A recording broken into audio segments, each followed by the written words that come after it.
Let's talk about Howie Roseman's offseason. Ooh, let's do it. Okay. Howie's going to love this portion of the show. We've got 4 games of information now. Mm-hmm. I want you to regrade what Howie did in the offseason, okay? It brings back Albert O on a 1-year deal. Re-signs BG. He beat the market on Albert O. So, yeah. Quick to get that one done. Extensions for Landon Dickerson, Jordan Mailata, Jake Elliott, Devontae Smith, and A.J. Brown, locking up those guys. All good moves. Maybe. Saquon Especially Barkley. the Lovato one. Saquon Barkley signs to a 3-year, $38 million deal with $26 million guaranteed. Essentially a 2-year deal. Bryce Huff jumps on Bryce Huff for 3 years, $51 million, $34 million guaranteed. Bryce Huff has a tackle so far this year. Zach Bond. A tackle, right? A tackle. Okay, a tackle. 1 solo tackle, 1 assisted tackle. Oh, okay. So 2 total. Don't leave out the assistant. Zach Bond signs to a 1-year, $3.5 million deal. CJ Gardner-Johnson, 3 for $27, $10 million guaranteed. Your boy Devontae Parker, threw a bag at him. Kenny Pickett, trades for Kenny Pickett, the equivalent of a late 3rd, early 4th round pick. Devin White signs for 1 year, $4 million, $3.5 million guaranteed. And then you've got Oren Burks, Avonte Maddox comes back. The Josh Sweat restructure keeps James Bradbury around. Trades Hassan Reddick for a 2026 conditional 3rd that could turn into whatever it is. And he lets, DeAndre Swift and Kevin Byard go. Yes. Then there's the draft, yes, which we can also talk about. Quinyon Mitchell, early returns are good on the 1st round pick. Cobra DeJean can't get on the field. Jalix Hunt played some defensive snaps yesterday. Will Shipley, very funny, plays the first snap of the game. They got a big package for Will Shipley, 21 personnel, play 1, doesn't see the field again the rest of the game. And then he cuts the best player on the team, Dylan McMahon. So the caveat for all of this, of course, is that they're 4 games into the season, right? The Detroit Tigers look different a quarter of the way through. The New York Mets look different a quarter of the way through. The Minnesota Twins look different a quarter of the way through, right? So you have to acknowledge that. But the early returns on some of the big ticket signings, or the ones that you thought would be most impactful, are not great right now. And in particular, Bryce Huff, because I know Saquon was the marquee signing. I also didn't add the Jahan Dotson trade. Yes, which we'll get to as well. Bryce Huff was the big signing. And I said on the show yesterday, the big issue right now they have, from my perspective on defense, is the lack of a pass rush. And Bryce Huff was signed to be their top pass rusher. By the way, if you're hoping that the Eagles reacquire Hassan Reddick, that can't happen per NFL rules. Ian Rappaport from the NFL Network seems like a weird put this rule. out. Yeah, you need to wait 2 years to do it. Now, the player's allowed to be cut and you're allowed to bring him back, but you can't trade a player then trade back for him. This seems like a bad rule. Yeah, it's like they've never been in a fantasy football league before, right? But yeah, Bryce Huff is. Did you see Baldy's video on Twitter about how Bryce Huff last year, his power, his effectiveness comes in part with a 4-point stance, and he's being asked to rush out of a 2-point stance this year, and it's not looking very good.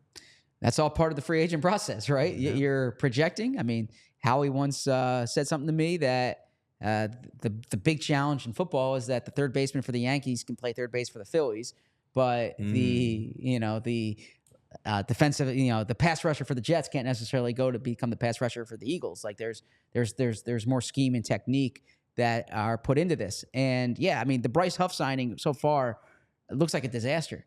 Looks like a disaster in terms of the results they're getting from him, but also the opportunity cost. You had $17 million. And look, let's take away your Brian Burnses of the world, your $25, $30 million. Jonathan Grenard, who signed for $19 million a year, he's having a good year so far in Minnesota.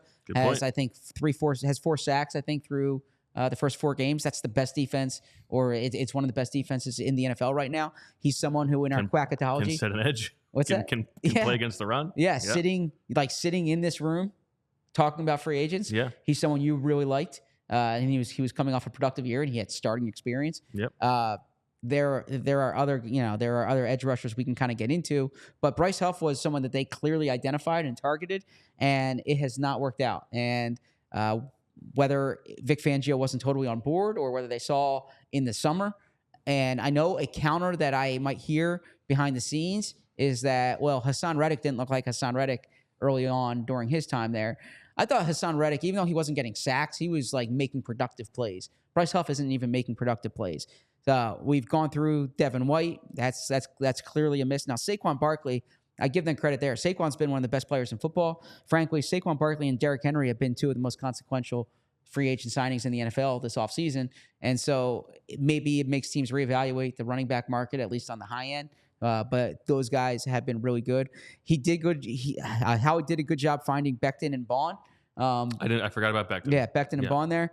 But CJ Gardner-Johnson and CJ Gardner-Johnson has been bad. Yeah, we're gonna have Fran on tomorrow, and Fran will go through the tape of what he sees. But when you talk about missed tackles, some of it's coming from CJ. Now he's made some impactful plays. You think about the 4th down against the Falcons. Yes. But for like the baseline responsibility of being a safety, which is like being the safety providing net there, some safety, providing some safety, he has not done that well, or not done that nearly well enough. The draft, I kind of look more long-term, right? You can't evaluate that for another few years. No, but I think it is fair to say that the early returns on Quinyon are good, and that's the most important part. The Dotson trade is a major concern here because you traded a 3rd-round pick, right? Not what's like you traded a 3rd-round pick for a guy who's a starter for you, 3rd wide receiver, starter for you. And also part of the rationale was if AJ or Devontae go down, you have a starting level player. Well, AJ and Devontae have gone down. There was a point in yesterday's game when John Ross had more targets on his first 3 plays of the game. This was in the 4th quarter. First 3 plays of the game than Jahan Dotson had at the whole game to that point. So that has been problematic. And Olamide Zaccheaus had more receiving yards and catches yesterday than Jahan Dotson has all season long. Yeah. And so he's playing a lot. It's no shortage of opportunity. Exactly. And you can't tell me, like, you can't just tell me that, well, they acquired him late. He didn't have to have a training camp. This is part of the calculus that you use, number one. Right. And like the opportunity is there for him. Do you know the last Eagles player to score a touchdown in the first quarter of a game?